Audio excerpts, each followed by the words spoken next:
Olá, paz do Senhor. Hoje eu quero trazer uma mensagem mais reflexiva a respeito de algo que o Senhor tem ministrado ao meu coração e que eu tenho pensado nesses últimos dias.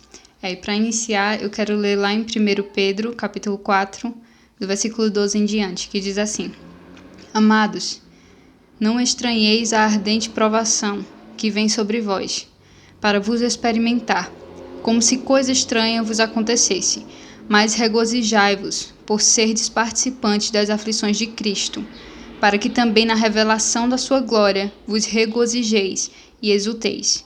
Se pelo nome de Cristo sois vituperados, bem-aventurados sois, porque sobre vós repousa o Espírito da glória, o Espírito de Deus.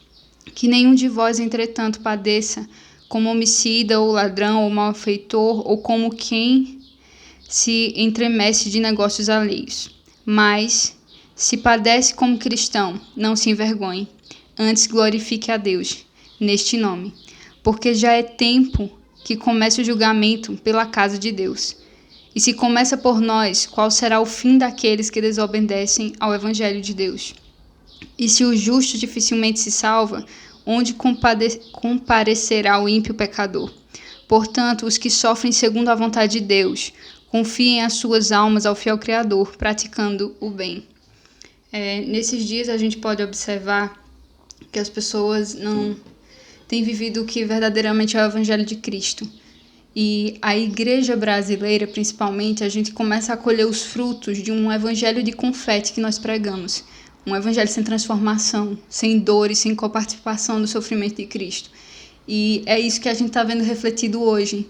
Os jovens abandonando a fé para seguir aos prazeres da carne, para seguir ao mundo, deixando de servir a Deus com seus dons e talentos, para usarem seus dons e talentos aí para servir a Satanás e as suas obras. E é isso que nós temos vivido esses dias. É o resultado de um evangelho de confete que foi pregado. Mas nós precisamos voltar a pregar o verdadeiro evangelho de Cristo, que é um evangelho que exorta, é um evangelho de transformação. Não existe evangelho sem transformação. O evangelho de Cristo é transformação.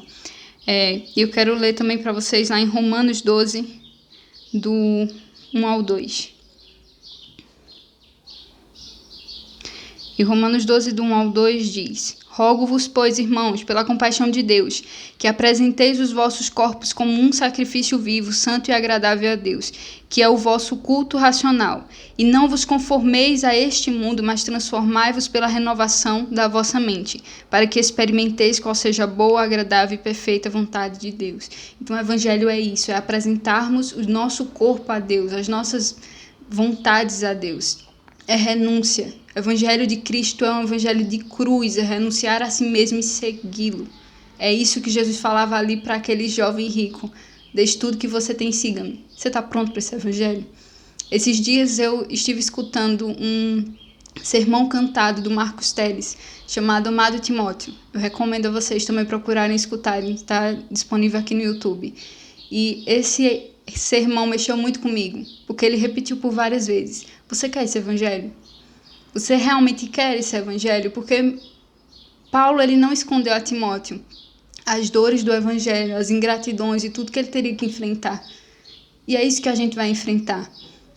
Jesus Cristo não nos prometeu um mar de rosas e só bênçãos, não. Ele disse que nós teríamos aflições. Nós fomos avisados a respeito disso. Nesse mundo tereis aflições, mas tende bom ânimo. Eu venci o mundo. Nele nós somos mais que vencedores. Nele nós conseguimos vencer. Porque a própria palavra de Deus nos diz que a paz que ele nos dá não é a paz que o mundo dá. A sabedoria de Deus é a sabedoria do alto, não é a sabedoria deste mundo.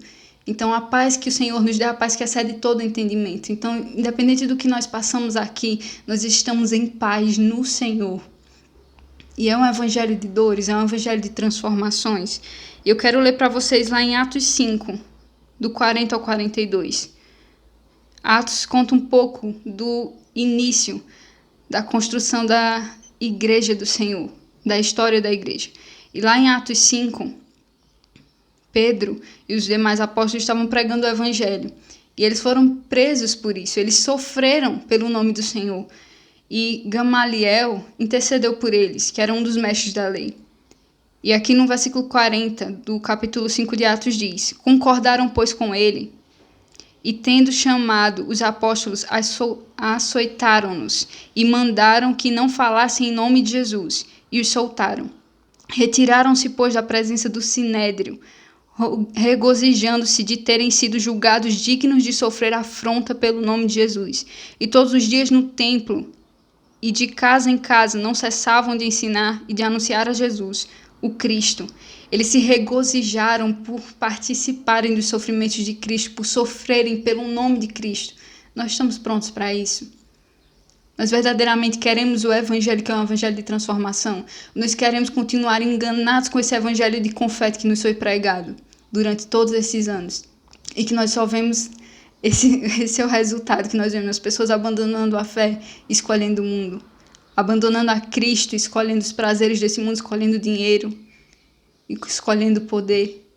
Esse não é o evangelho de Cristo. O evangelho de Cristo é um evangelho de transformação. E é esse evangelho que nós queremos, que temos que querer, que temos que desejar no nosso íntimo. Um evangelho de cruz, um evangelho de renúncia. E é nesse evangelho de renúncia e de transformação que nós encontramos a verdadeira alegria. A plenitude da alegria do Senhor nas nossas vidas. Porque o mundo não é só isso aqui. Nós temos que viver com perspectiva de eternidade, porque evangelho sem novo nascimento, um novo nascimento sem uma nova vida não faz sentido. Evangelho é um novo nascimento com uma nova vida. E se você nasceu de novo e não tem uma nova vida, então você não nasceu de novo. Você precisa do Espírito Santo te conduzindo para essa nova vida. E lá em Marcos 13:13, para a gente encerrar essa reflexão. Marcos 13:13 diz o seguinte: e sereis odiados de todos por causa do meu nome, mas aquele que perseverar até o fim, esse será salvo. Jesus nos avisou que nós seríamos odiados pelo mundo, mas nós queremos ser amados pelas pessoas. E às vezes nós deixamos de falar a verdade para continuar sendo amados pelas pessoas. Algo que eu ouvi esses dias estudando é que Jesus não evitava o problema das pessoas. Ele ia na ferida tratar a ferida delas, mas nós temos evitado o problema das pessoas. Nós temos falado somente do amor de Cristo e verdadeiramente nós temos que levar o amor de Cristo às pessoas. Mas nós também temos que falar que nosso Deus é justo e que a justiça dele virá sobre a terra. E se nós escondermos isso das pessoas e só falarmos do seu amor, nós estamos condenando as pessoas, porque elas não vão viver uma vida de transformação. Nós precisamos falar a verdade do Evangelho de Cristo para todos. Que essa reflexão fique para vocês, que o Espírito Santo de Deus os abençoe. Até mais.